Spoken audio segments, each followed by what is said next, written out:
সেই পার্বতীপুর থেকে আগত ওরস স্পেশাল গাড়ি রাজবাড়ী থেকে পুকুরিয়ার উদ্দেশ্যে ছেড়ে যাচ্ছে। আটরশির ভক্তবৃন্দ ট্রেনটি তারা ভাড়া করে পার্বতীপুর থেকে আটরশি যাওয়ার উদ্দেশ্যে যাত্রা করছে।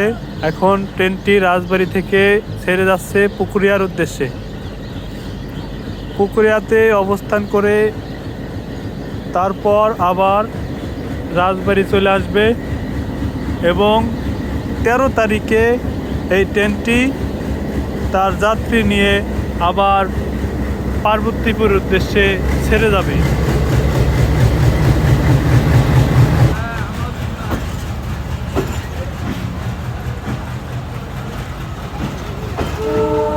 আটরশির ভক্তবৃন্দ তারা সেই পার্বতীপুর থেকে পুকুরিয়ার উদ্দেশ্যে যাচ্ছে, দেখতে পাচ্ছেন।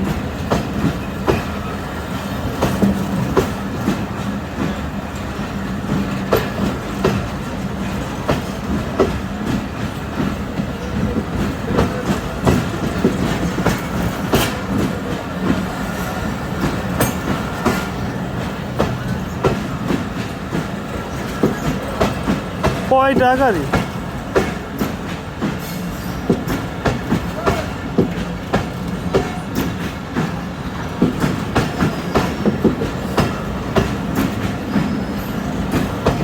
আটরশির ভক্তবৃন্দ তারা পার্বতীপুর থেকে পুকুরিয়ার উদ্দেশ্যে যাচ্ছে। আবার ওরস শেষে 3 দিন পর আবার পুকুরিয়া থেকে পার্বতীপুর উদ্দেশ্যে ছেড়ে যাবে।